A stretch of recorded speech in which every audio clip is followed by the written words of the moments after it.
네, 안녕하십니까. 어, 오늘 이제 과학사의 관점에서 본 이슬람 문명 강의를 맡은 오승현입니다. 자, 일단 이제 이번 강의는 이제 이슬람 문명의 여러 주제 중에서 과학의 관점에서 이슬람 문명을 한번 이해하는 이제 그런 시간을 갖도록 하겠습니다. 여기서 그냥 제가 잠깐 이슬람 문명을 왜 과학의 역사에서 바라보는 게 의미가 있는지 잠깐 짚어보고 시작을 하도록 하겠습니다. 인류 문명사에서 이제 과학이라고 하면 이제 우리는 흔히 서양을 주로 생각을 하고 있습니다. 예, 그 근대 초 이후에 서양에서 근대 과학이 출발한 거는 너무나 잘 알려진 사실이죠. 자, 그런데 그 서양, 즉 유럽에서 그러한 일이 생겨나기 이전에 유럽 그 남쪽의 지중해 문명에서 이미 헬레니즘 문명이 고대에서부터 발달을 했고, 그 헬레니즘 문명이 오랫동안 발달한 이후에 그 어떤 이제 유산이 이슬람 세계로 많이 흘러 들어가게 되었습니다.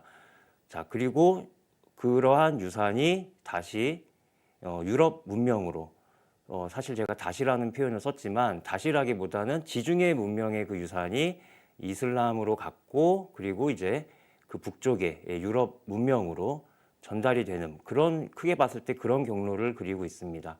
그래서 이슬람 문명에서 그 어떤 헬레니즘 문명의 유산이 어떻게 수용이 됐고 어떻게 발달했는지, 그거를 좀 이해하는 것은 우리가 큰 틀에서 과학의 역사를 좀 더 풍부히 이해할 수 있는 중요한 어떤 교두보가 될 수 있습니다. 그래서 이번 시간에는 그 점에 좀 주안점을 두어서 진행을 해보도록 하겠습니다.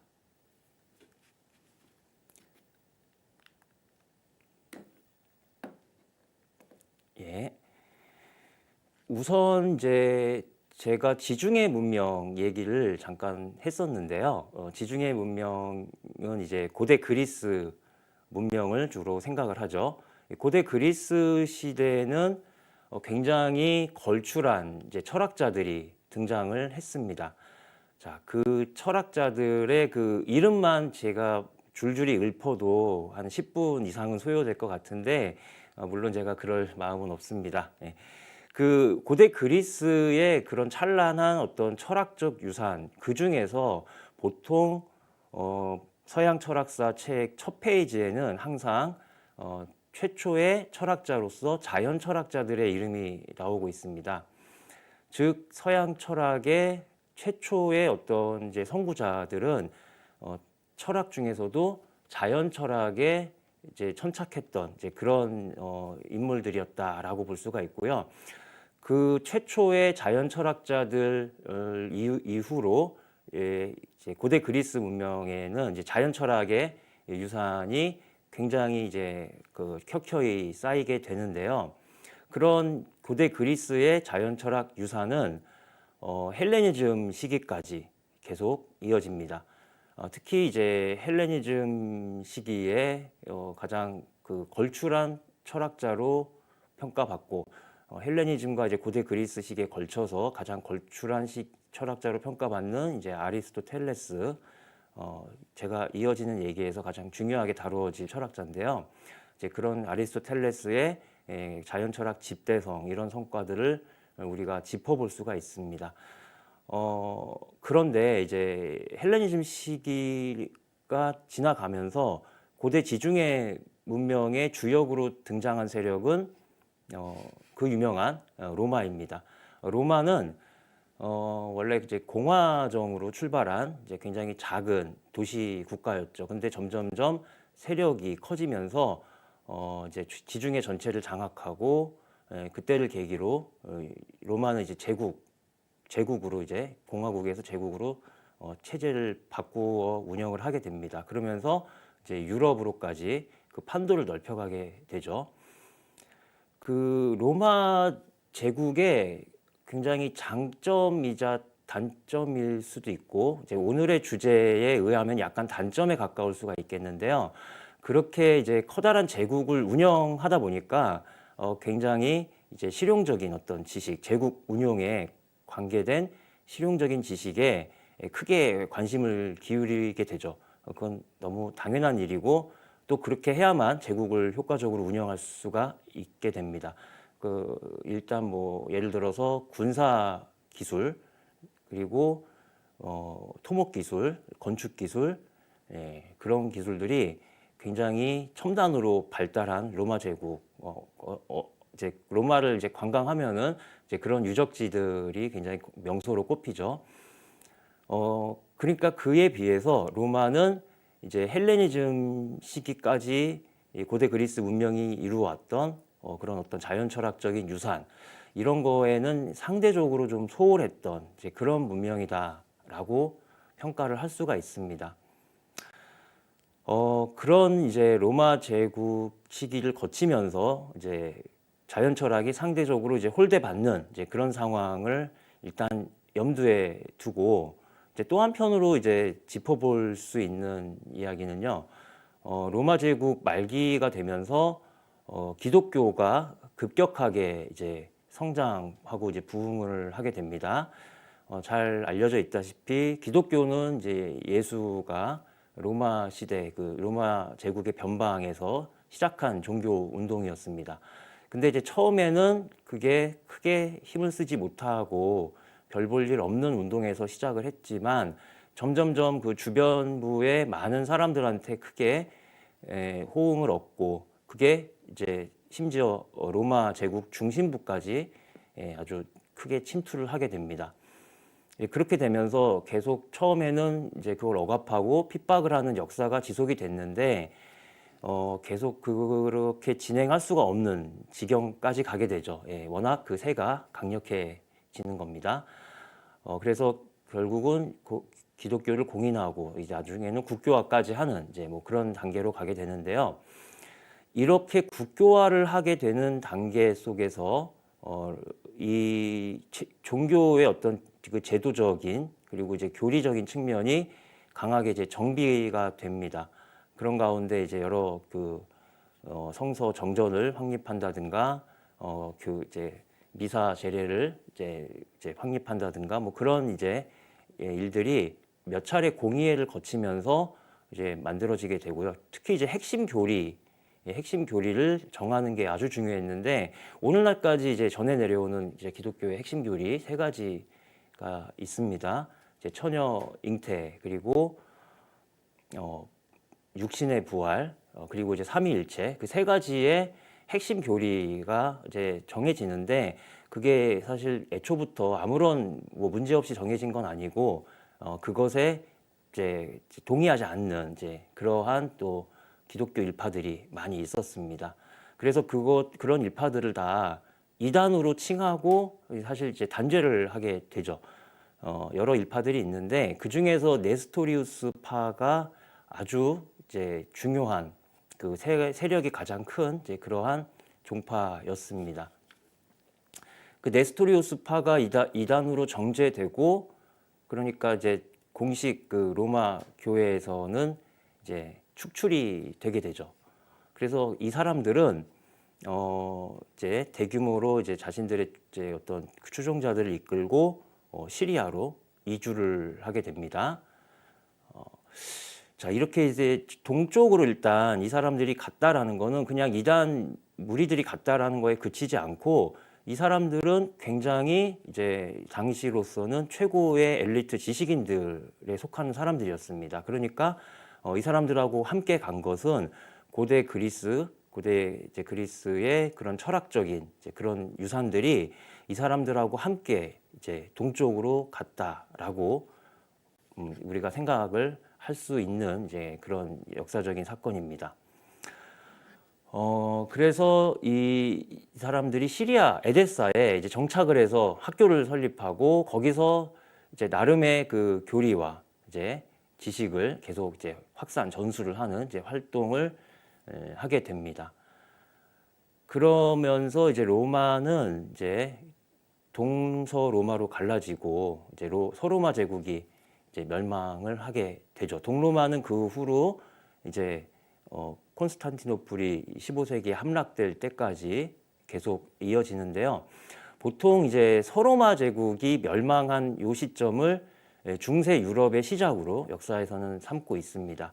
그리고 요 서로마 제국의 멸망은 이 어떻게 보면은 이제 그나마 이 로마가 일구어 왔던 그런 이제 나름 이제 제국의 그 찬란한 이제 그 어떤 기술적인 그런 문화유산까지도 서로마의 멸망과 함께 사실상 역사 속으로 사라지게 됩니다.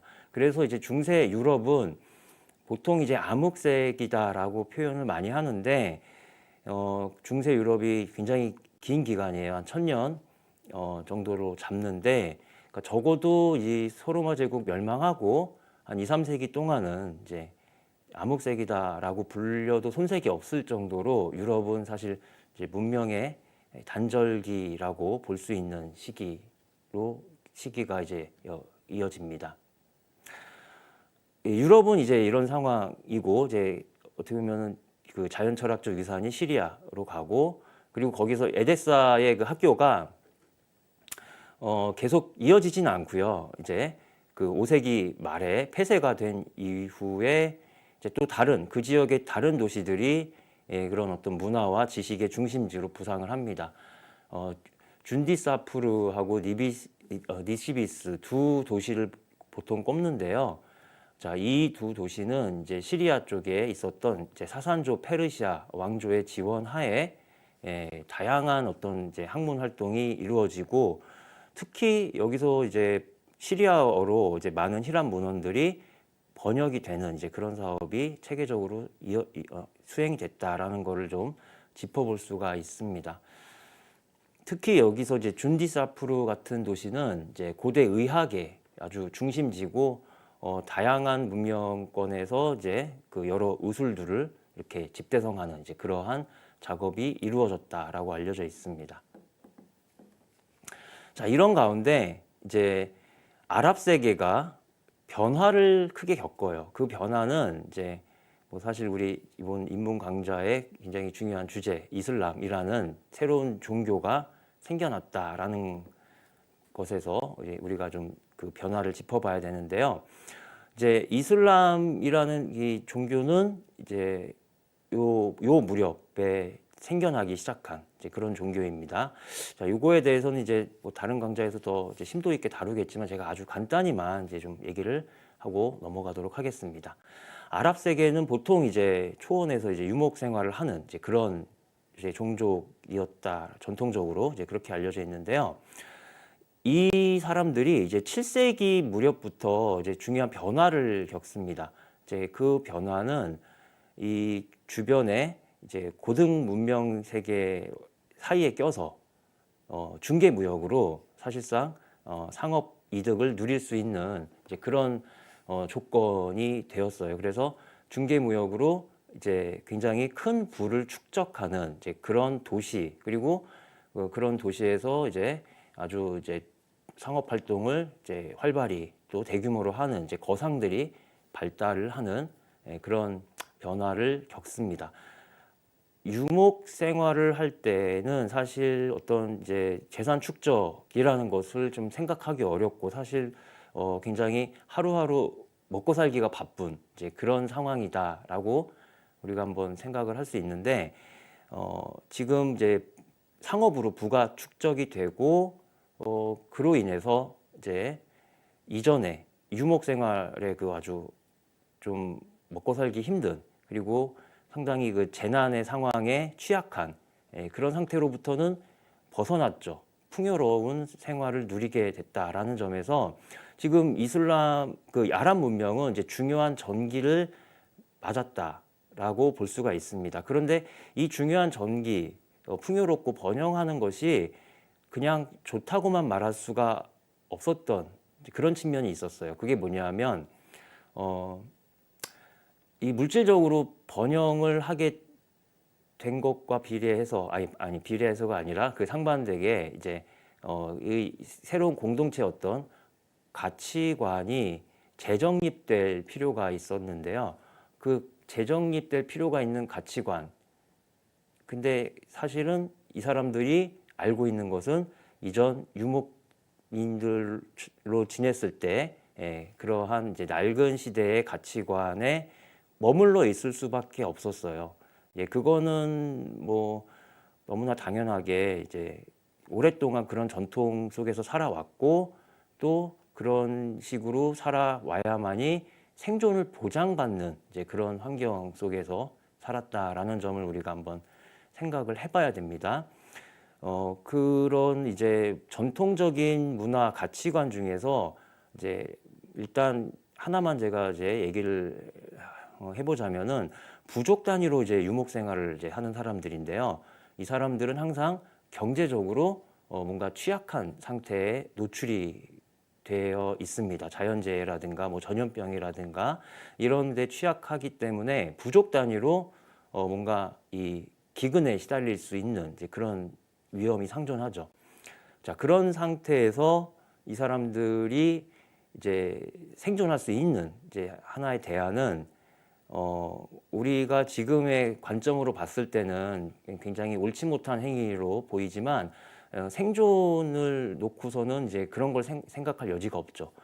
옆에 이제 뭔가 이제 어떤 재난에 시달리지 않는 다른 부족을 침략을 해서 자원을 이제 취하는 그런 방법을 어떻게든 써야만이 살아남을 수 있는 이제 그런 환경에서 오랫동안 살았습니다. 그러다 보니까 이 사람들한테 있어서는 어떤 보편적인 가치라고 할 만한 것이 부족 단위를 넘어서기가 어려워요. 부족 단위에서 어떤 정의나 보편적 가치 이제 그런 것들을 생각할 수밖에 없는 상황이었고 그런 사고방식이 지금 이제 사회가 크게 달라졌던 상황까지도 이어져 오는 겁니다. 그거에 대해서 이제 많은 생각이 있는 사람들은 이렇게 이제 우리가 살면은 문제가 있다. 새로운 어떤 대안적 가치관 이런 것이 필요하다라는 이제 문제의식을 좀 계속 길러 나가는데요. 그때 이제 등장한 여러 사람 중에 가장 이제 두드러지게 우리가 기억할 수 있는 사람은 이슬람교를 창시한 이제 무함마드라는 메카의 이제 거상입니다. 그래서 이제 그 이후의 얘기는 이제 잘 알려져 있다시피 이제 신비 체험을 하고 이제 알라로부터 계시를 받고 유일신교를 이제 만들어냅니다. 그 유일신교가 굉장히 이제 파급력이 그 단기간에 이제 강해졌어요. 그래서 많은 사람들이 이제 이슬람교로 개종을 하고 그러한 어떤 이제 유일신교의 어떤 보편적인 사상이 이제 많은 사람들한테 이제 크게 자리를 잡는데요. 그 과정이 그렇게 순탄하지만은 않았어요. 그렇게 박해를 받고 헤지라라는 사건, 이제 박해를 받고 이제 메카에서 메디나로 무함마드가 이제 쫓겨가는 뭐 그런 사건도 겪다가 결국에는 이제 메카로 돌아와서 아랍 세계를 이제 통합을 합니다. 굉장히 단기간 내에 아랍 세계를 통합을 했다라는 것도 이 이슬람교가 갖고 있는 이제 굉장한 어떤 이제 통합력 그리고 요 새로운 어떤 보편적인 가치에 목말라 있던 사람들한테 크게 호소력을 발휘했다라는 거를 우리가 좀 짐작을 할 수 있는 이제 그런 연대기라고 볼 수가 있습니다. 자, 여기서 이제 이슬람 문명이 정말 파죽지세로 이렇게 확장을 하는데 일단 이제 우마이야 왕조 시기에 이제 굉장히 짧은 시기 동안 이제 그 주변 세력을 다 평정을 합니다. 그리고 여기에는 뭐 국제 정세가 불안정하고 그 틈을 파고든 이제 그런 이슬람 문명의 아주 외교적인 혹은 이제 군사적인 활약 뭐 이런 것도 짚어볼 수가 있습니다. 이 연대기를 제가 이렇게 정리를 좀 해봤는데요. 750년에 가장 최고의 그 제국의 판도를 구가를 하게 되죠. 근데 여기서 좀 문제가 발생을 합니다. 뭐냐하면 우마이야 왕조가 이렇게 제국의 외연을 최대로 이렇게 확장을 했을 때 그냥 통상적으로 전성기다라고 생각을 하기 쉬운데 이 상태가 굉장히 우마이야 왕조의 어떤 큰 위기 그리고 크게 취약한 점이 노출된 상태였다라고 생각을 할 수가 있어요. 그래서 750년에 이 혁명이 일어나서 왕조가 교체가 됩니다. 그만큼 이 우마이야 왕조의 어떤 그 내재되어 있었던 불안정성이 터져 나오면서 이제 새로운 왕조, 아바스 왕조 교체의 그 혁명이 이어졌다라고 우리가 볼 수 있는 부분인데요. 일단 두 왕조의 어떤 이 그 뭐 이제 전환, 그리고 이제 혁명사 이런 것도 복잡하지만 제가 간단하게 이제 과학의 역사와 관련해서 짚어볼 부분은 이제 이렇게 표로 조금만 정리를 해봤습니다. 우마이야 왕조가 내재하고 있는 중요한 문제는 아랍인에 의한 어떤 통치 체계를 좀 구축하는 데 좀 몰두하다 보니까 아랍 정통주의에 좀 이렇게 꽂혀 있었다. 이렇게 좀 볼 수 있습니다. 아랍 정통주의, 그러니까 이게 이제 아랍인들은 지배자고 그 외에 사람들은 피지배자로 딱 이렇게 분할을 하고, 그리고 그 이슬람교에 대해서 포교가 매우 중요합니다. 그래서 이제 이슬람교 포교를 좀 강조를 하는 이제, 근데 이 왕조에 따라서 그 강조의 정도라든가 방법이 좀 달라요. 근데 우마이야 왕조의 포교 방식이라든가 그 어떤 이제 신학적인 입장은 확실히 좀 더 정통주의, 이슬람의 그 꾸란의 어떤 그 축자적인 해석에 입각한 이제 그런 것들을 좀 더 강조를 하고, 그리고 이제 포교의 문제에 있어서도 우마이야부터 이제 뭐 소위 세금 감면이라든가 그런 이제 관용적인 정책을 하는데, 후대에 이어지는 이제 아바스에 비해서는 조금 이제 억압적인 이제 그런 측면을 볼 수가 있습니다. 그런 어떤 이제 상황 속에서 불만이 계속 쌓여가면서 아바스 혁명이 일어나고, 그러다 보니까 이제 아바스가 왕조 초반부터 이제 기본적인 어떤 정책 기조를 취한 거는 이슬람 어떤 정통주의, 그리고 이제 아랍인들을 오로지 이제 정복자로 이제 간주하고 피정복자들을 이제 배제하고 차별하는 것과는 좀 다른 그 이민족 융합의 정책을 좀 포용적으로 이제 하는 그 기조로 갑니다. 그리고 이제 아바스 왕조가 수립되면서 왕조 초기에 수도를 이제 이전을 해요.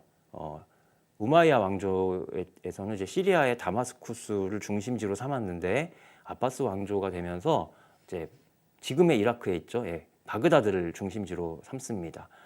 그러면서 이 바그다드는 이제 사산조 페르시아의 중심지였고, 다마스쿠스의 그 시리아의 어떤 이제 아까 얘기했던 그 동방으로 이전된 그 이제 그 이단 기독교 종파들이 가지고 온 그 헬레니즘 그 문명의 유산, 이제 그것이 시리아에 있었고, 또 바그다드에 있었던 이제 페르시아 왕조의 그 유산, 자 이런 것들이 합해지면서 이제 외래 학문을 또 적극적으로 활용하고, 그것을 통해서 이 사람들과 이제 더 원활하게 융합을 하는 이제 그런 정책 노선으로 이제 왕조 초기부터 선회를 했다라는 거는 이제 주목을 할 수 있는 부분입니다.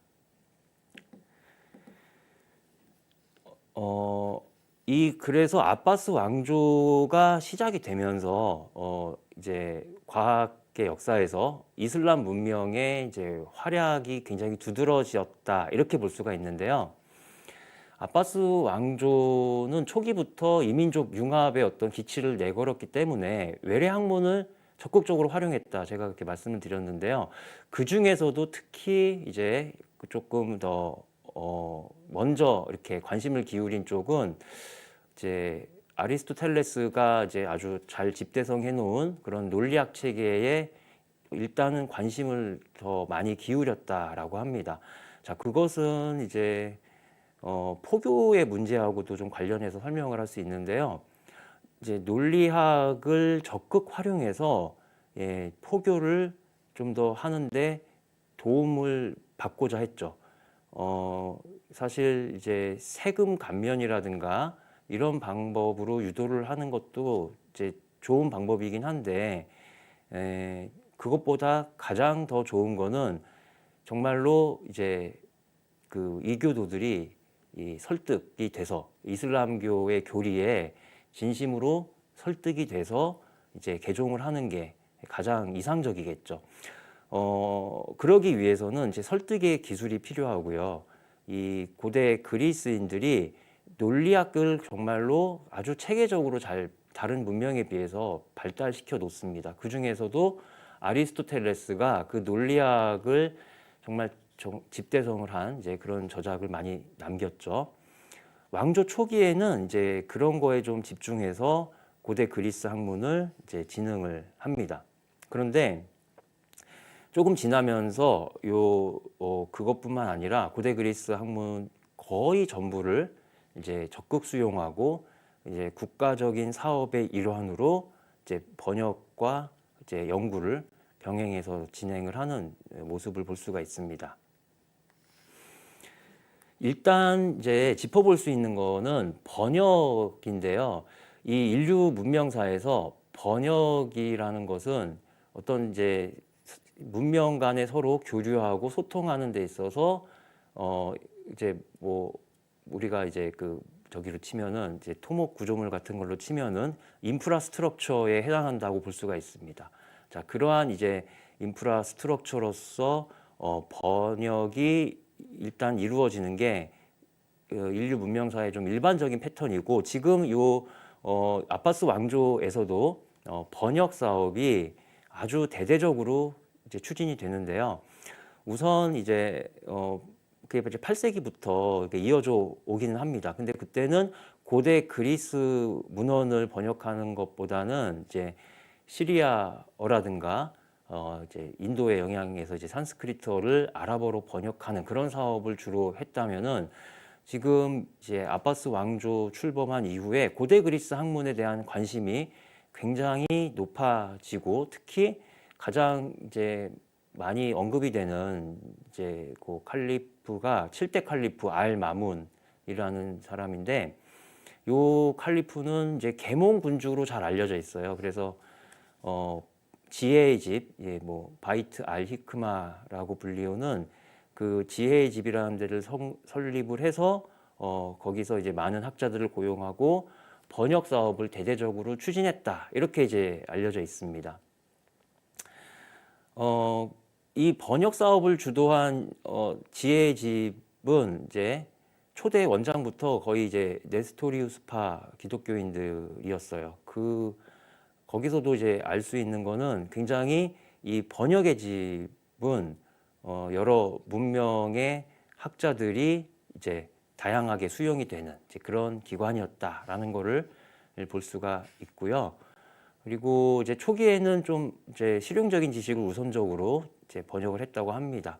아까 이제 포교를 위해서 논리학을 적극 진흥한 것처럼 일단은 이제 우선순위가 조금 매겨지는 이제 그런 모습을 볼 수가 있고요.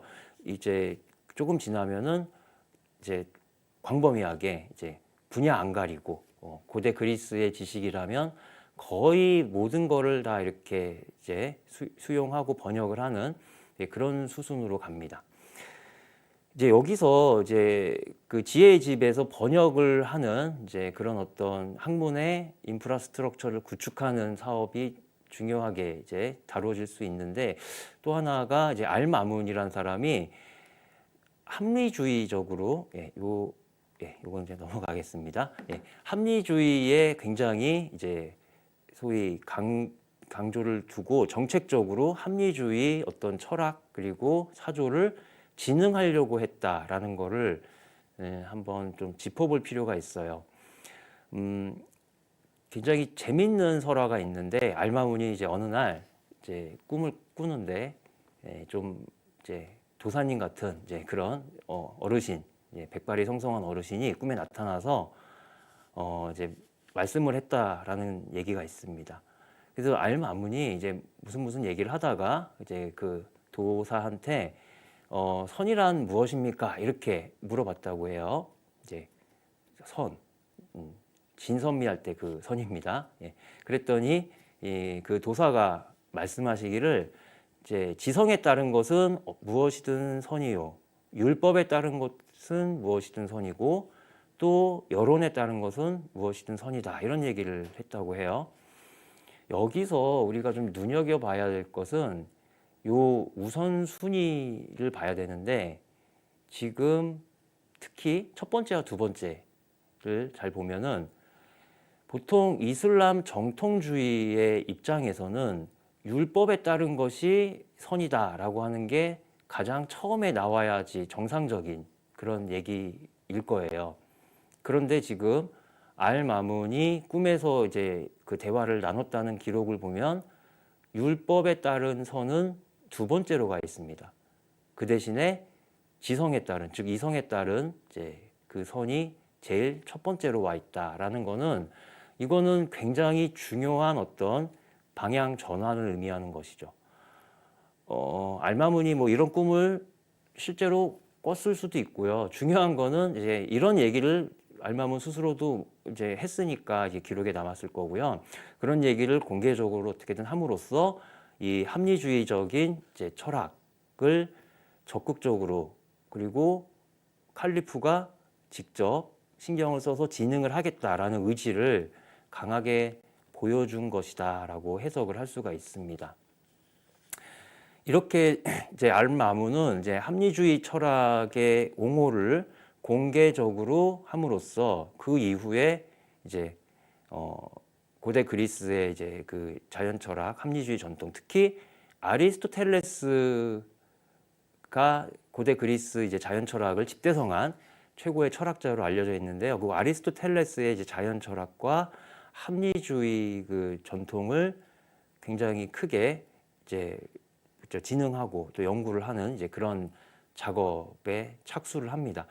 근데 여기서 이제 우리가 좀 눈여겨봐야 될 거는 이게 그냥 어떤 철학적인 어떤 학문을 진흥하고 육성하고 뭐 그런 데 그치는 게 아니라 신학에 있어서도 그 율법에 중심을 둔 이제 그런 신학, 이슬람 정통주의 그런 것에서 사실은 이제 좀 벗어나서 어떤 이성과 그 합리적인 이제 그러한 방식으로 꾸란을 해석하는 이제 그런 어떤 이제 전통을 알마문은 사실 좀 이제 뒤에 가서도 얘기하겠지만 아주 좀 이제 강력하게 추진합니다. 이렇게 강력하게 추진했다라는 거는 반대의 급부의 반발이 심했다라는 것을 또 의미하고 실제로 그랬습니다. 자, 이렇게 합리주의 철학을 옹호하고 융성을 시켰다라는 것이 알마문의 공로라면 공로이고요. 그러면서 이제 이런 어떤 이제 합리주의 철학을 이제 주된 어떤 사조로 삼는 이제 무타질라라고 하는 이제 그런 학파가 등장을 하고 굉장히 이제 이 이슬람 세계에서 소위 이제 학계를 좀 주름 잡는 이제 그런 흐름을 형성하게 됐다라고 볼 수가 있습니다. 자, 그렇게 이제 알마문의 이러한 어떤 개혁 혹은 이제 새로운 학문 진흥 이거에 힘입어서 이제 그 합리주의와 그 자연 철학 이제 제가 일단 과학이라고 그냥 표현을 하는데요. 이런 과학들이 발달을 합니다. 어떤 과학들이 발달을 하는지 이제 조금 하나씩 살펴보도록 하겠습니다. 천문학의 굉장히 발달해요. 이슬람 세계에서 일단 이것은 천문학은 이거는 뭐 고대 그리스의 거를 그 이제 더 연구하고 심화시키는 뭐 그런 관심 이전에 종교적인 의미가 일단 중요합니다. 이 사람들은 이제 하루에 5번씩 성지 메카를 향해서 기도를 해야 되죠. 근데 지금 이슬람 제국의 판도가 넓어졌으니까 그 제국 어디에 있든지 간에 이제 메카를 향해야 되고요. 그리고 그 시간 정확하게 파악을 해야 됩니다. 그러한 어떤 종교적인 필요성이 중요했고 그거에 의해서 천문학이 곳곳에 천문학이 발달했고 천문대가 곳곳에 이제 세워져서 그런 이제 시간 측정과 방위를 전담하는 이제 역할을 해야 됐던 상황 그걸 또 짚어볼 수 있고요. 그리고 또 이 이슬람 천문학에서 굉장히 또 중요한 성과로 볼 수 있는 거는 이 고대 그리스의 이제 천문학을 집대성한 사람으로 알려져 있는 프톨레마이오스의 천문학을 더 계승 발전을 시켜서 이제 알마게스트라는 저수를 씁니다. 이게 이제 프톨레마이오스의 알마게스트라고 모든 책에서 우리가 접하는 모든 책에서 이렇게 아마 나와 있을 텐데요. 원래 프톨레마이오스가 쓴 책의 제목은 수학적 집대성, 영어로 하면 이제 mathematical synthesis 이렇게 이제 얘기할 수 있는 그 제목을 달았었죠. 프톨레마이오스는 원래. 그런데 이 이슬람 제국의 이 사람들이 그 프톨레마이오스의 그 책을 보고 너무 경탄한 나머지 이 알마게스트라고 외쳤다는 이제 그런 얘기가 있고요. 그게 제목으로 갔다고 합니다. 이게 이제 감탄사죠. 알마게스트.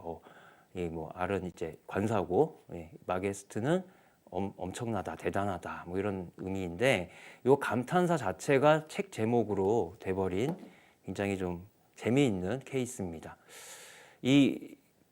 그 이슬람에서의 천문학은 여러 이제 구체적인 측면을 얘기할 수 있지만, 이제 아까 제가 이제 뭐 간단하게 보고 넘어간 요 이제 도판에서도 볼 수 있듯이 굉장히 이제 열심히 측량하고 뭔가 계산하고 그 여러 도구들을 가지고 그런 모습을 볼 수 있죠. 이게 이제 이슬람의 그 학자들, 특히 이제 천문학자들이 모여가지고 측정하고 그 값을 계산하고 이제 토론하는 모습을 잘 보여주고 있습니다. 그리고 이 그림에서 포인터가 저 오른쪽 위에 동그란 그 기구를 가지고 두 사람이 이제 얘기를 하고 있는데요.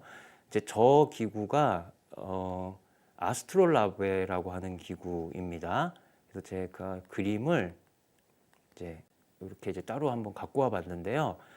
이런 이제 그 장치예요. 그래서 요 장치는 휴대하고 다니면서 이제 어디서나 뭔가 태양의 방위를 측정하고 그리고 이제 그 특정한 지역의 시간을 지역의 이제 정확한 시간을 측정할 수 있는 이제 그런 장치입니다. 이거는 이제 그 고대의 이슬람에서 이제 많이 사용했던 이제 그런 중요한 천문 관측 기구임과 동시에 이 기구는 이제 유럽으로도 가고요, 이제 동아시아로도 갑니다. 그래서 이제 동아시아의 중국 그리고 조선의 학자들도 이제 나중에는 이제 요 아스트롤라베를 가지고 이제 지방시를 측정하는 이제 그러한 일들을 이제 하게 되죠. 또 다른 사례로 수학을 이제 우리가 꼽을 수가 있는데, 수학은 이제 우리가 보통 수학의 그 두 갈래 크게 봤을 때 기하학과 대수학 이렇게 보통 구분을 하곤 하죠. 기하학은 이제 영어로 지오메트리라고 하고, 그 기하학은 고대 그리스의 학문이에요. 원래 기하학은 그 뭐 고대 이집트에서 시작이 됐다라고들 얘기를 합니다. 근데 그 고대 이집트의 기하학이 그 고대 그리스로 건너가서 우리가 잘 아는 뭐 피타고라스 이런 사람들이 피타고라스 정리를 증명을 해내죠.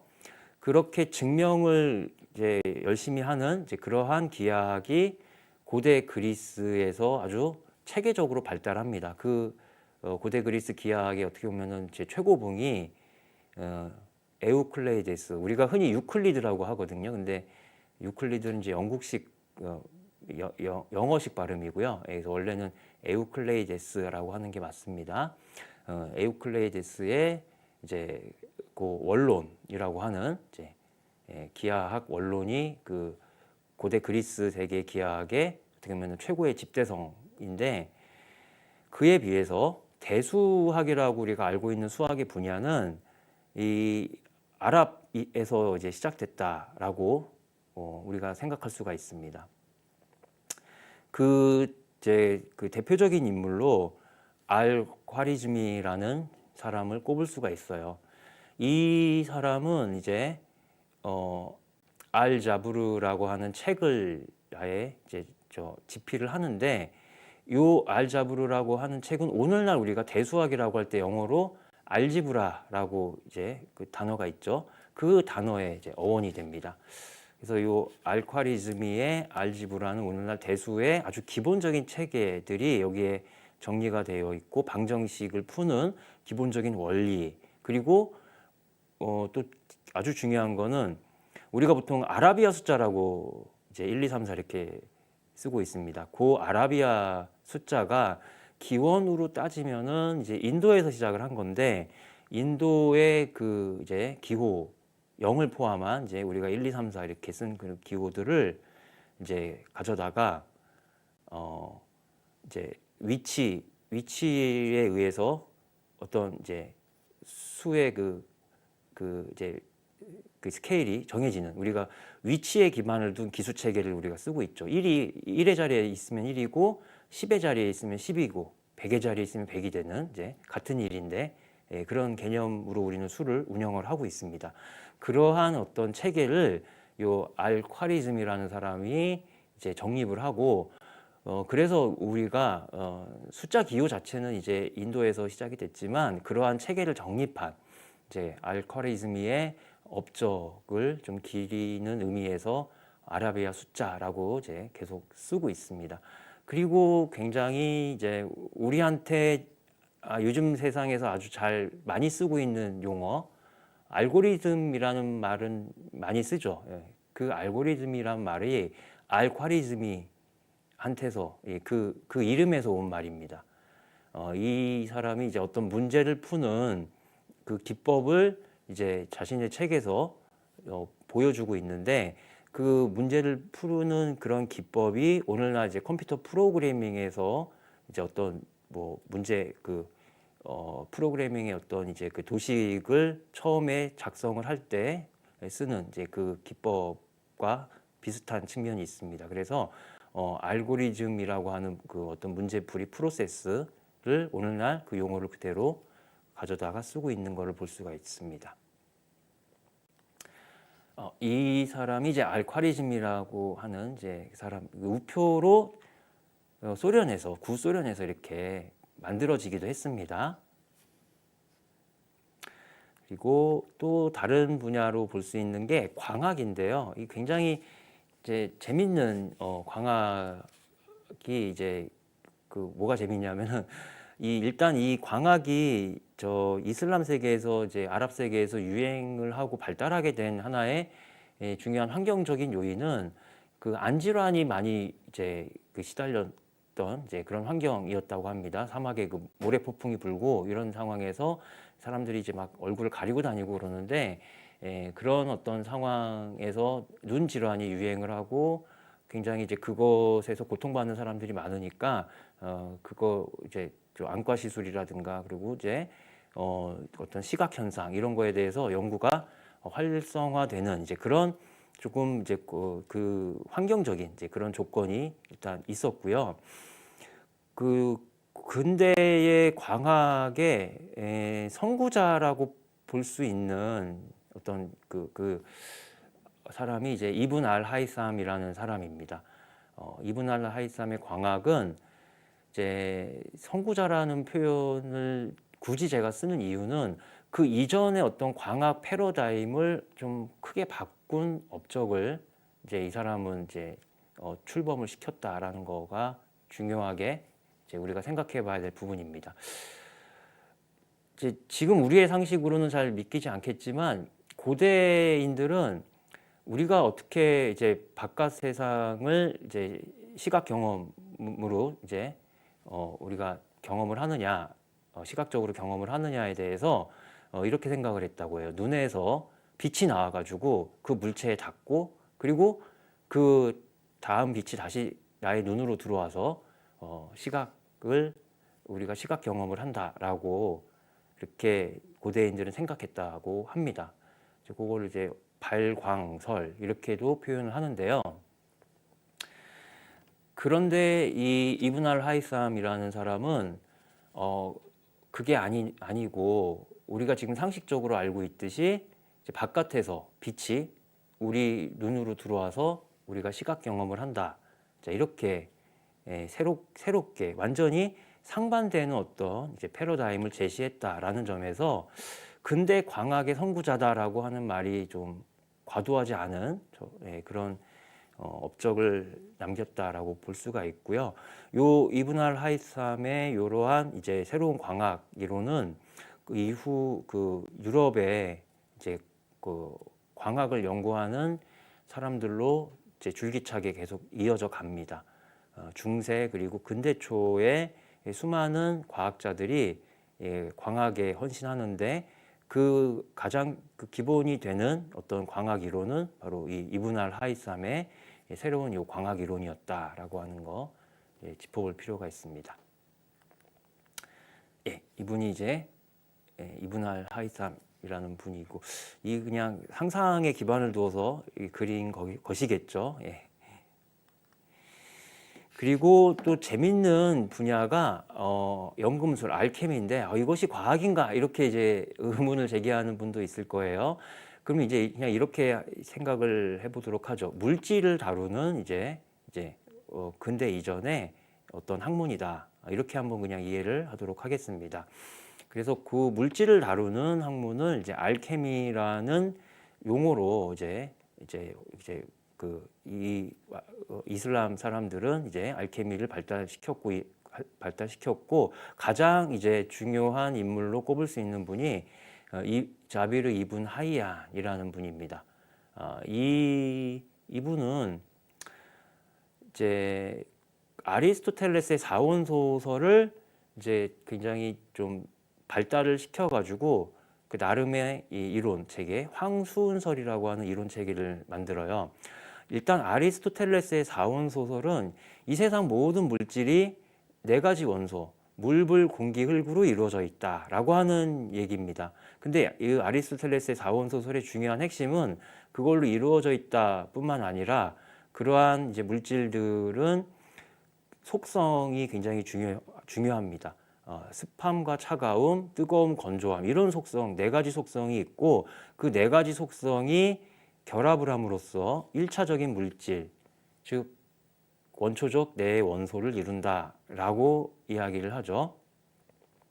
자, 이러한 어떤 아리스토텔레스의 사원 소설에 기반을 두어서 이제 이 자비르 이븐 하이얀이라는 사람은 이 세상의 금속은 수은과 유황의 요소로 이루어져 있다 이렇게 얘기를 합니다. 그리고 수은의 그 요소는 습하고 차가운 속성을 강하게 갖고 있고 유황은 반대로 뜨겁고 건조한 속성을 갖고 있다라고 하는 건데요. 요 두 요소가 이상적으로 이제 잘 결합을 하게 되면 가장 이상적인 금속인 이 금이라는 금속이 나오는 거죠. 근데 이제 그 이상적으로 결합한 정도가 이제 항상 우리가 원하는 만큼은 아니니까 금이 아닌 이제 그것보다 덜 완전한 금속들이 이 두 요소의 조합에 의해서 나오게 된다라는 거고요. 가장 그러니까 훌륭한 연금술사는 이제 그거를 이상적으로 조합을 해서 금을 만드는 이제 그러한 사람이겠죠. 그리고 이 연금술의 이 유산은 유럽으로 계속 이어집니다. 그리고 용어에도 오늘날까지 남아 있어요. 그 이제 알케미 같은 그 용어도 알자가 붙었다는 거를 좀 눈여겨볼 필요가 있는데요. 이 알케미라는 용어 자체도 아랍에서 나왔고 우리가 지금 늘 쓰고 있는 알코올, 알칼리 그리고 이제 알렘빅, 증류기라고 불리우는 이제 그런 용어들도 이제 이슬람 그 연금술에서 나온 용어들이다라고 하는 거. 특히 이 이슬람에서는 증류 기법이 발달을 해요. 이제 왜냐하면 이제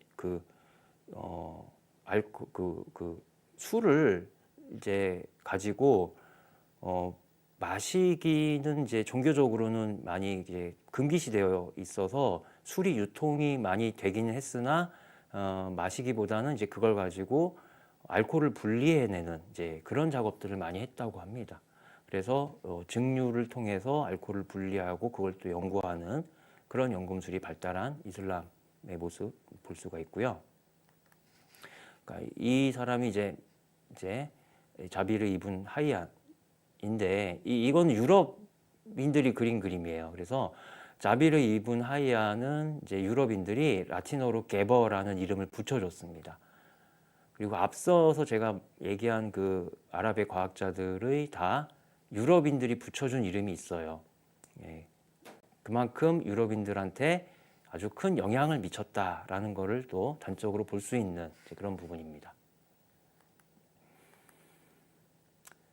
그리고 이제 마지막으로 의학을 좀 살펴보자면요. 의학은 이제 뭐 이전에 그 앞서 이제 제가 초입에서 말씀드린 이제 그 시리아로 이단 세력들이 넘어왔을 때 준디사프로 이런 데서 의학이 발달했다 이런 말씀을 드렸는데요.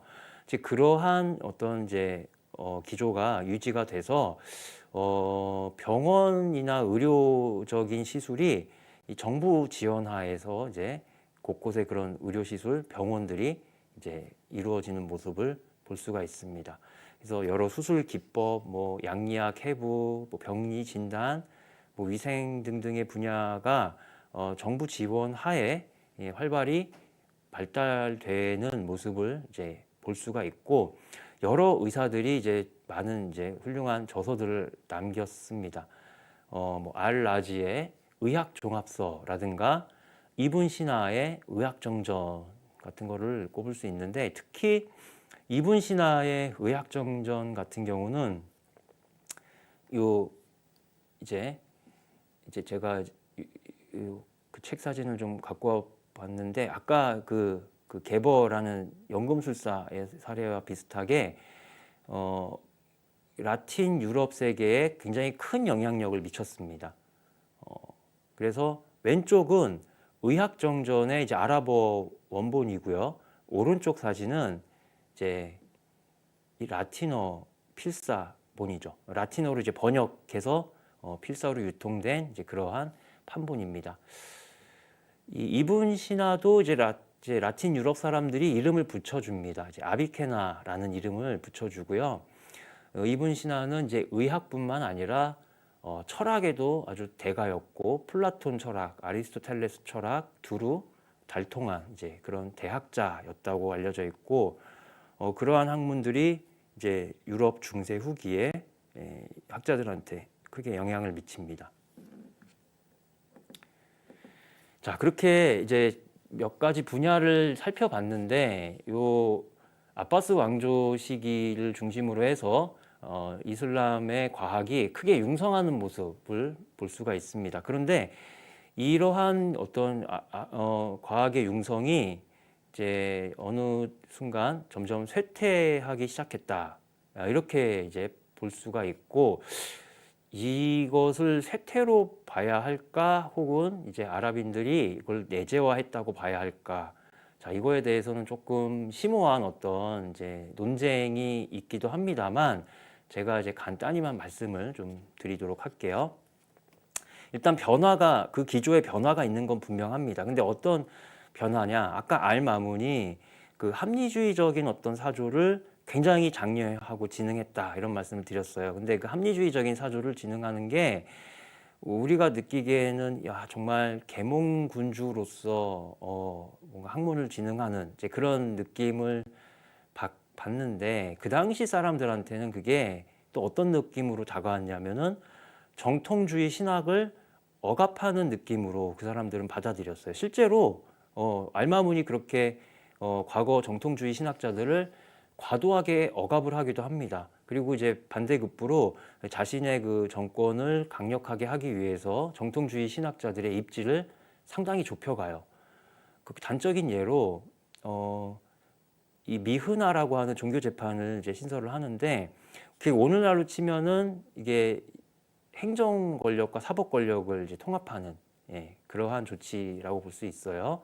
그래서 이 이슬람 세계에서는 이제 사법의 권력은 이제 꾸란의 최종 해석 권한이 되는 거고요. 그 꾸란 해석의 최종 권한은 종교 권위자가 갖게 되는 건데 이 알마문의 개혁의 일환으로 그 권한을 이제 칼리프가 접수를 하는 그 개혁을 단행을 합니다. 그러면 굉장히 거기에 대해서 그 이슬람 정통주의자들 신학자들이 반발이 있고 뭐 그런 조치도 있지만 그런 정통주의자를 대표하는 이제 그러한 신학자들을 탄압하고 투옥하고 뭐 그런 사례들도 있었습니다. 그러니까 이미 알 마문 이제 치세에 그런 거에 대해서 불만을 느낀 세력이 상당히 많이 있었고 그러다 보니까 알 마문 사후에 그 불만이 이제 폭발을 하는 이제 그 경로로 가게 됩니다. 그런 상황에서 이제 그 아랍 세계의 어떤 지성계를 뒤흔든 중요한 저작이 나오는데요. 알 가잘리라고 하는 이제 이 대학자입니다. 이 아랍의 철학의 대가이자 정통주의 신학, 나중에는 이제 수피즘이라고 해서 이슬람 신비주의 쪽으로 이제 귀하기도 하는 이제 그런 분인데요. 이분이 철학자들의 모순이라는 이제 저술을 남겨요. 이 제목에서도 좀 엿볼 수 있듯이 철학자, 즉 합리주의적인 사조를 신봉하는 그러니까 무타질라 학파 사람들한테 공격을 가하는 책입니다. 여기서 이제 주로 논변하는 거는 합리주의적인 방식으로 세상 만사를 우리가 다 파악할 수 없고 특히나 신에 대한 이해를 합리주의적인 방식으로 어떻게 다 할 수가 있느냐 그런 이제 근본적인 문제 제기를 하고 있습니다. 근데 이런 책이 이 이슬람 세계에 굉장히 큰 반향을 불러일으켜요. 그거는 이제 아까도 알마문 치세의 그런 불만이 이제 계속 쌓여 왔던 상황에서 알 가잘리의 이 비판은 참 시의적절한 이제 그런 책이었던 셈이죠. 그리고 이 합리주의적인 이제 그 설명은 이제 굉장히 정합적으로 설명력이 있는 이제 그런 논변이기는 한데 이게 근본적으로 이제 정통 꾸란 해석과는 충돌할 수밖에 없는 지점들이 있습니다. 뭔가 꾸란의 그 어떤 이제 절대적인 이제 그 유일신의 권위와 유일신의 권능, 자연 세계에 온갖 자의적으로 개입을 할 수 있고 우리가 자연적인 현상이라고 그냥 파악할 수 있는 모든 현상들도 이게 다 절대자의 개입에 의해서 일어나는 것이다. 이렇게 설명이 얼마든지 가능하죠. 근데 그 어떤 같은 현상을 두고서도 그 자연적인 원인과 결과에 의해서 일어나는 일이다라고 하는 것과 이게 아주 그 미세한 순간마다 절대자가 전지전능한 권능으로 다 개입을 해서 그런 일이 일어나는 거다라고 하는 것과 똑같은 현상에 대해서 완전히 다른 해석을 하고 있는데 이게 이제 충돌이 일어날 수밖에 없는 이제 그런 어떤 내재적인 모순을 안고 있는 상황이 이때 더 크게 부각이 됩니다. 그리고 이제 좀 10세기 넘어가면서 이제 좀 전쟁도 잦아지고 특히 이제 동방 쪽에서 몽골의 그 이제 몽골이 발흥하면서 이슬람 세계를 계속 지속적으로 위협하게 됩니다. 그러면서 이제 사회 불안하고 동요하고 그런 상황 속에서 이제 외래 학문에 대해서 이제 더 이상 의존한다거나 뭐 그리고 그거를 더 이상 활용한다거나 그럴 필요성이 점점 이제 떨어지는 상황으로 가게 돼요. 특히 이제 이런 상황을 두고 외래 학문을 이제 더 이상 의존하지 않는다. 그러면 이제 자연 철학에 대해서 관심을 갖지 않고 뭔가 그 우리가 지금 많이 쓰는 표현인데 이슬람 근본주의로 가는 것으로 간단하게 치부를 해버리기에는 무리가 있습니다. 그렇게 해석을 하는 경우도 있었습니다만 그렇게 보기에는 무리가 있고요. 다만 이제 이 역사적 상황 속에서 이러한 어떤 필요성이 감소했고 그리고 또 한편으로는 이미 그 이전 시기에 외래 학문을 적극적으로 수용하고 이제 내재화했다, 전유했다 이런 표현을 쓰곤 합니다.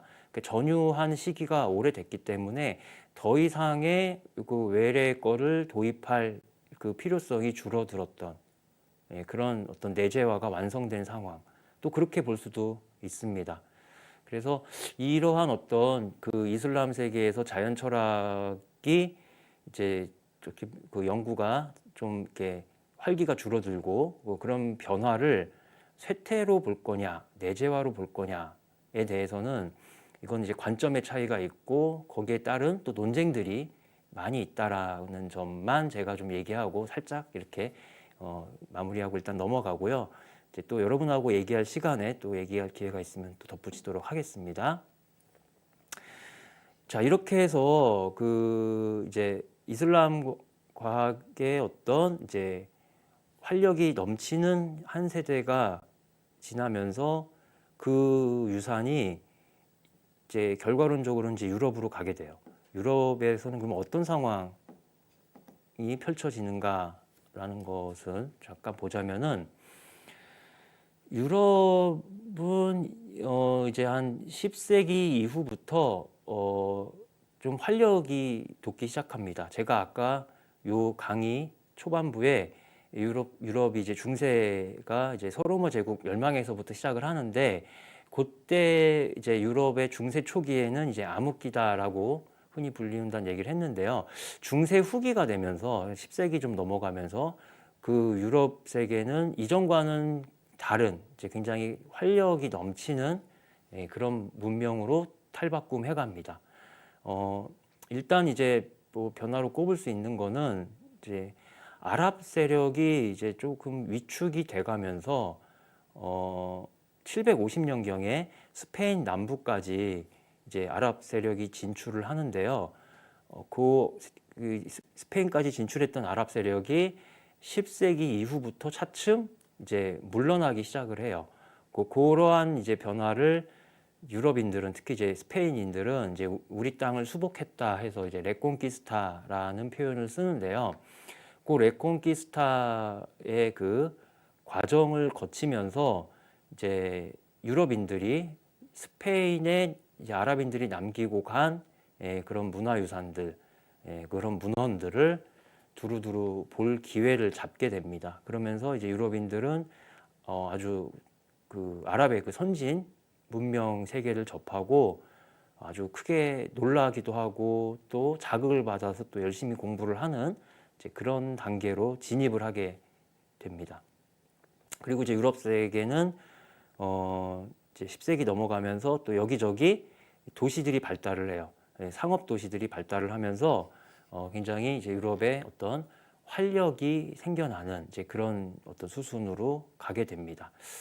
자, 이때 유럽에 굉장히 큰 자극을 준 아랍 학자로 앞에서 제가 말씀드린 이제 그런 분들을 꼽을 수가 있는데 여기서 제가 좀 하나 강조하고 싶은 이제 또 다른 학자는 이븐 루시드라는 이제 학자가 있습니다. 이 분은 스페인 코르도바에서 주로 활동했던 분이에요. 그래서 그 코르도바에서 활동을 한 아주 대철학자로 알려져 있습니다. 그런데 이 이븐 루시드는 아까 이제 이슬람 과학의 쇠퇴를 좀 얘기할 때 알 가잘리의 철학자들의 모순을 제가 언급을 했는데요. 그 철학자들의 모순이 큰 반향을 불러일으키는 가운데 이븐 루시드는 거기에 대해서 반론을 제기해요. 그래서 뭐 모순의 모순이라는 제목의 책을 썼다고 하는데요. 그러니까 모순이라는 앞에 모순이라는 거는 이제 알가잘리의 철학자들의 모순을 지칭을 하는 거죠. 그러니까 그 책의 모순을 또 이렇게 지적을 하는 책을 씁니다. 그 얘기는 뭐냐면 이븐 루시드는 이 합리주의 철학을 굉장히 신봉하고 옹호하는 이제 그런 철학자였다라는 의미죠. 그래서 이븐 루시드는 아리스토텔레스의 거의 모든 저술을 공부하고 거기에 이제 자신만의 주석을 붙인 사람으로 유명합니다.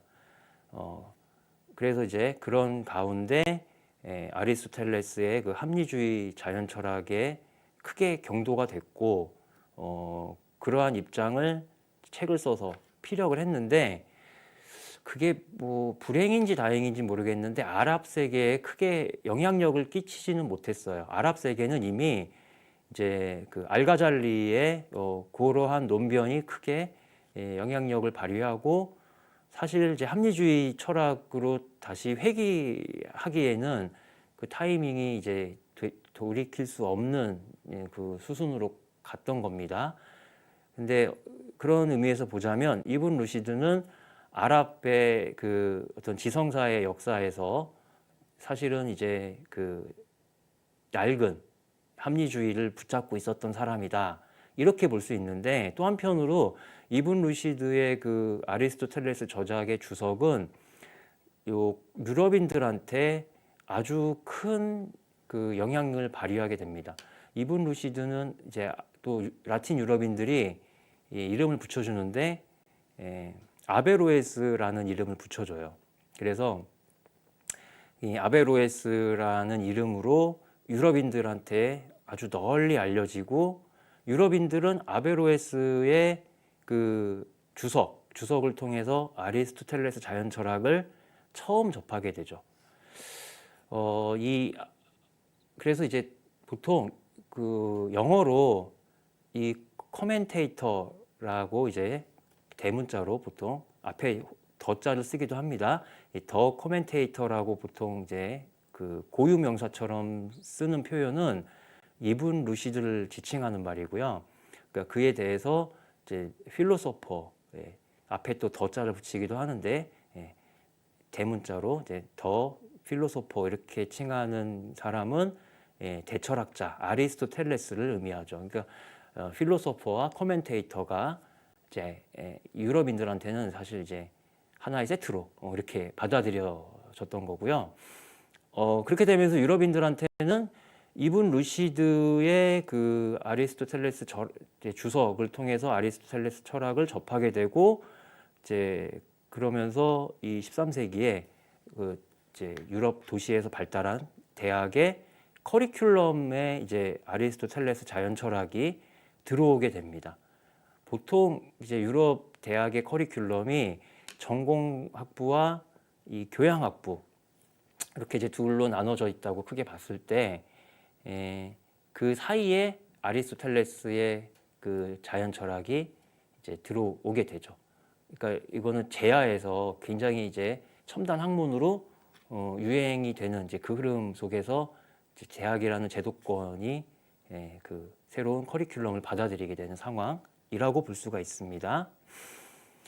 자, 그렇게 되면서 유럽인들은 이제 요 기존의 기독교 신학과 요 아리스토텔레스의 자연 철학을 적극 받아들이면서 소위 이 중세 유럽의 아주 중요한 어떤 철학적 성과로 알려진 스콜라 철학이 만들어지게 됩니다. 물론 이게 순탄하게 결합된 것은 아니에요. 이 기독교 신학과 자연 철학의 어떤 이제 충돌 지점이나 모순점이 있습니다. 그런데 그렇기 때문에 오히려 그거를 최대한 융합을 시키려는 노력이 중세 이제 학자들의 스콜라 철학으로 나타났다라고 볼 수가 있고요. 이 중세 스콜라 철학은 근대의 이제 소위 우리가 근대 과학으로 이제 얘기가 되는 16, 17세기 그 시기까지도 굉장히 큰 영향력을 이제 발휘하게 되죠. 그래서 좀 단순화시켜서 표현하자면은 이 스콜라 철학의 유산, 즉 아리스토텔레스의 합리주의적 자연 철학이 아주 강하게 그 스며든 스콜라 철학의 유산과 근대 초의 실험을 통해서 이제 뭐 자연 세계의 진리를 또 탐구하는 그러한 새로운 어떤 기법이 유럽 세계에 자리를 잡게 되는데요. 근대 초의 그 실험 철학이 결합을 하면서 우리가 알고 있는 이제 소위 근대 과학, 유럽의 근대 과학이라는 것이 이제 자리 잡고 만들어지게 되는 이제 그런 수순으로 조금 거칠게 표현하자면 이제 그렇게 볼 수가 있습니다.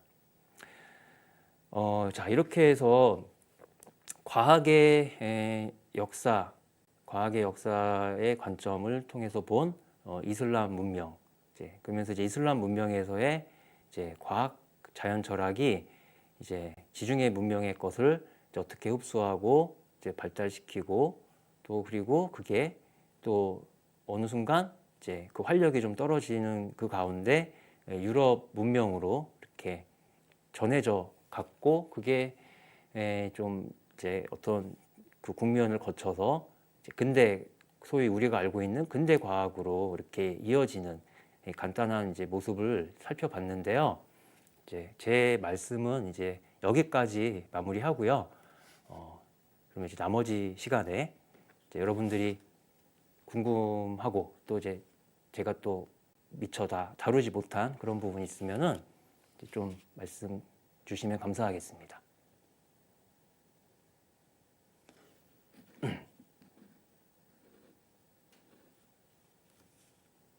예.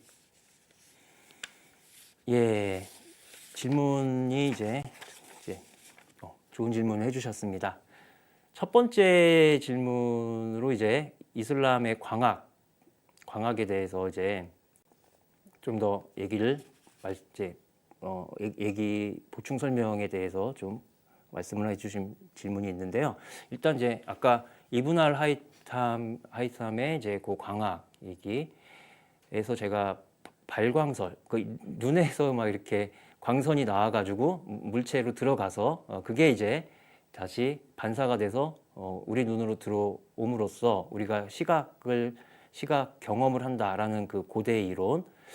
그 고대의 이론은 이제 그 고대 그리스의 엠페도클레스라는 철학자가 그런 얘기를 했다고 알려져 있어요. 그래서 이제 엠페도클레스의 그런 발광설은 이제 오랫동안 광학의 정설로 이제 자리 잡혀 왔습니다. 그런데 이제 이브n 알 하이탐이 이제 그거를 완전히 뒤집는 얘기를 하게 된 거는 이제 좀 흥미로운 일화가 있는데, 이 사람이 이제 그 칼리프의 이제 어떤 그 뭔가 그 이제 좀 무리한 그 어떤 부탁을 들어주질 못했어요. 이제 어떤 그 큰 어떤 관계 사업을 이제 해서 궁궐을 멋지게 꾸며라라는 이제 그런 칼리프의 그 프로젝트가 주어졌는데 그거를 제대로 수행을 못했다고 합니다. 사실 그 당시의 기술력으로는 불가능에 가까운 뭐 일이었던 셈이죠. 자, 그랬는데 그것을 못하니까 칼리프의 이제 노여움을 사고 이제 감옥에 갇히게 됐다라고 하는데요. 근데 이제 감옥에 갇히게 되니까 바깥 세상의 빛을 잘 못 보죠. 지하 감옥에서 오랫동안 이제 이렇게 갇힌 생활을 하다 보니까 눈이 어둠에 적응을 해요. 근데 어둠에 적응을 했을 때 이제 잠깐 이제 밝은 밖에 나오면 이제 여러분들도 늘 경험하는 것이지만 굉장히 눈이 부시죠. 그래서 막 그냥 눈 뜨기 어렵고 그런데 그 이브n 알 하이탐은 이제 그런 경험을 이제 좀 어떻게 보면은 잘 자기의 연구로 확장을 시켰다라고 볼 수가 있습니다. 즉 발광설에 의하면은 눈에서 이제 빛이 나가는데 눈에서 빛이 나가면은 이제 내 눈이 아플 이유가 없죠. 그러면은 눈에서 빛이 나가는 게 이제 아니지 않을까 그런 생각을 이제 하기 시작을 한 것이죠. 그러면서 이제 바깥에서 바깥에서 이제 빛이 들어오게 되면은 지금과 같이 눈이 아픈 경험을 이제 잘 설명을 할 수가 있는 것이죠. 그래서 이 사람은 그 일을 계기로 기존에 믿어왔던 이제 그런 패러다임을 이제 전환을 하고 자신만의 이제 새로운 광학 이론을 전개해 나갔다라는 이제 좀 흥미로운 일화가 있습니다. 예, 이슬람 과학의 쇠퇴, 이제 현재 학계 상황과 앞으로의 전망. 이 이슬람 과학의 쇠퇴에 대해서 이제 전통적으로 두 가지 이제 설명의 틀이 있었습니다. 하나가 이제 중심부 이론이고요. 또 하나가 주변부 이론인데요. 중심부 이론이라고 하는 그 설명은 이슬람 문명은 항상 이렇게 어떤 중심에 해당하는 그 이슬람 문명의 핵심 코어가 있어요. 그게 이제 뭐 예상할 수 있다시피 이슬람의 그 신학 율법, 뭐 이런 부분입니다. 그래서 이제 그런 이슬람의 그 핵심이 항상 유지되고 주변부는 이제 외래 학문으로 채워졌는데 외래 학문이라는 거는 뭐 상당히 이제 가변적인 거죠. 중심부에 그 필요가 있으면은 갖다가 쓰고 필요가 없으면은 이렇게 좀 갖다가 이제 치워버리고 뭐 이런 식의 외래 학문의 어떤 태생적인 운명이 있었다. 이렇게 이제 보는 입장입니다. 그렇기 때문에 이 중심부 이론에 의하면은 이슬람 과학의 쇠퇴가 조금 자연스럽고 필연적일 수 있는 거예요. 그래서 중심부 이론은 쇠퇴를 잘 설명한다. 혹은 이제 그게 이슬람 과학의 필연적인 숙명처럼 얘기가 되는 그 이론 틀이고요. 또 하나가 이제 그 동화 이론은 이 이슬람 과학이 이제 전성기 때 굉장히 이제 사회적으로 제도적으로 중심부하고 잘 융화가 됐다라는 이제 설명 틀입니다. 그래서 이러한 이제 시각에 의하면은 이슬람 과학이 이제 전성기 때 뭐 천문대도 여기저기 세워지고 뭐 이렇게 지혜의 집도 만들어져서 번역 사업도 활발히 하고 그러한 이제 이슬람 과학의 어떤 역동성을 잘 설명할 수가 있어요.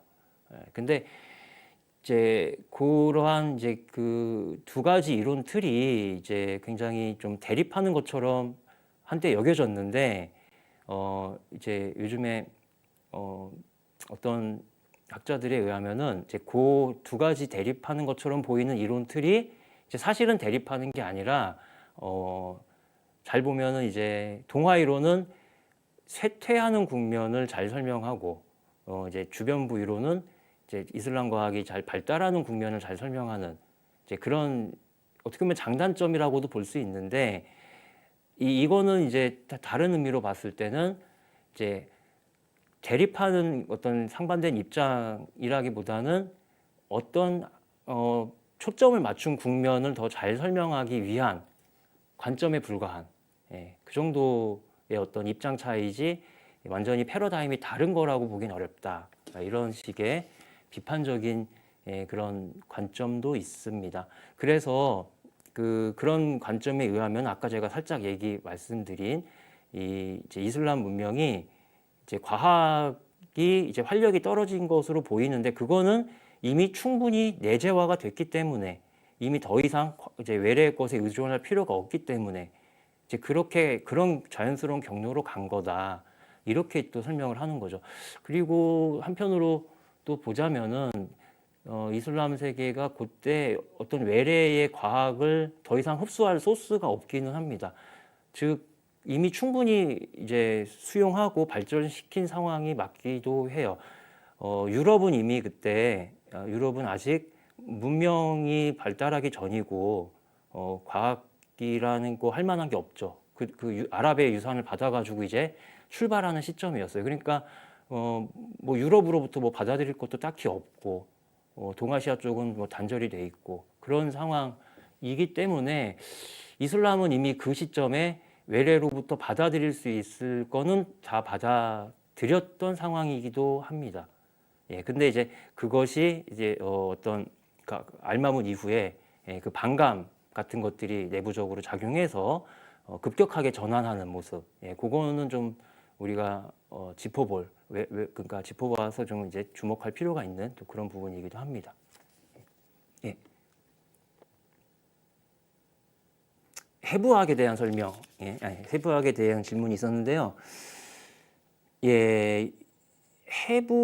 해부학이 이슬람에서 이제 있기는 있었어요. 근데 이제 이슬람에서 그렇게 뭔가 아주 정교한 해부학까지는 이제 정확히 잘 모릅니다. 아직 이 이슬람 쪽에 그 과학이 뭔가 좀 문제가 있는 게 이제 저처럼 역사하는 사람들한테 뭐가 문제가 있냐면 수많은 문헌들이 사실상 역사학자들한테 알려지지가 않은 게 아주 많아요. 그러니까 문헌 자체가 지금 사라진 것도 많죠. 무슨 시리아나 이런 쪽이 사실 좀 접근도 어렵고 뭔가 이 소요 사태로 이렇게 문헌들이 다 없어지고 이런 일들이 많기도 하지만 있는 문헌 자체도 연구가 안 되거나 번역이 안 된 게 좀 많이 있습니다. 그래서 해부학이 이제 발달했다 혹은 해부학적인 문헌이 있었다 이렇게 알려져 있는데 구체적으로 어느 정도까지 그게 해부학이 이제 발달했는지에 대해서는 많이 알려지지 않은 게 현실이에요. 그리고 일단 인체 내부에 대한 어떤 지식은 전통적으로 고대 로마의 의사 갈레노스의 그 지식이 이제 이슬람 세계에도 이분 신화의 그 의학 정전에도 많이 반영이 되고 그러한 어떤 그 갈레노스의 의학 체계가 기본적으로 이어져 왔다라고 볼 수가 있습니다.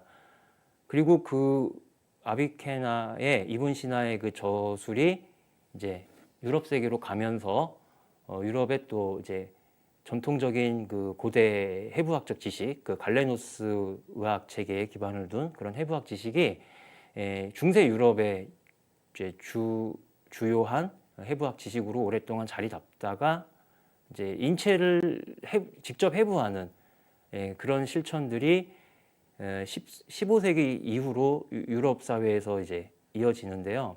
그때 뭐 파두아에서 뭐 베살리우스 같은 사람들이 이제 인체를 직접 해부하고 인체 해부도를 이제 책으로 남기고 뭐 이런 일들을 합니다. 그러면서 이제 그 고대 갈레노스 체제에 기반을 둔 그런 해부학 지식의 오류를 차츰 발견하고 그거를 이제 수정을 하는 그런 수순으로 발달을 하죠.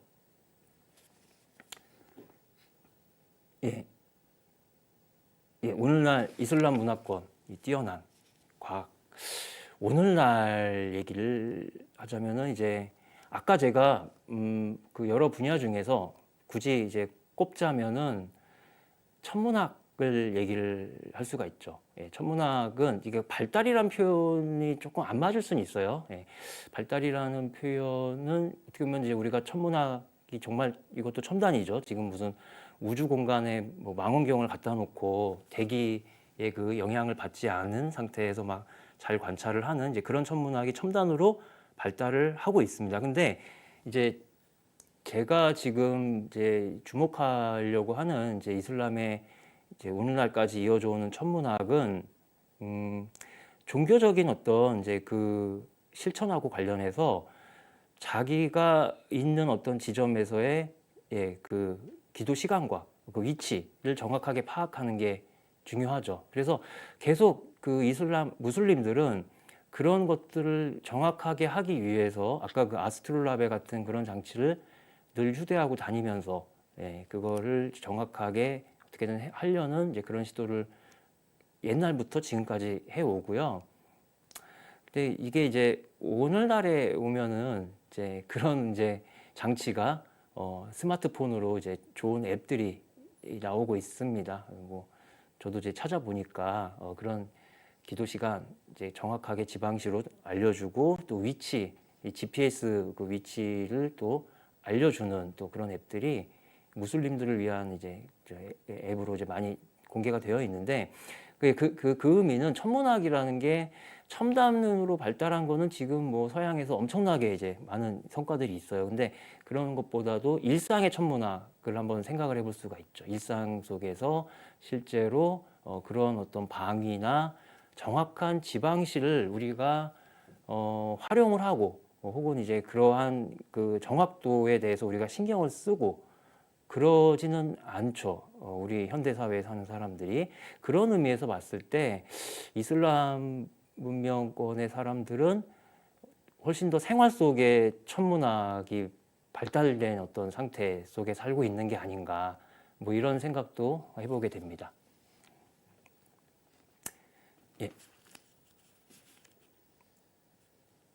예. 이렇게 해서 이제 여러분 질문에 또 답을 제가 나름 해봤는데요. 뭐 충분히 답이 되었는지는 모르겠습니다.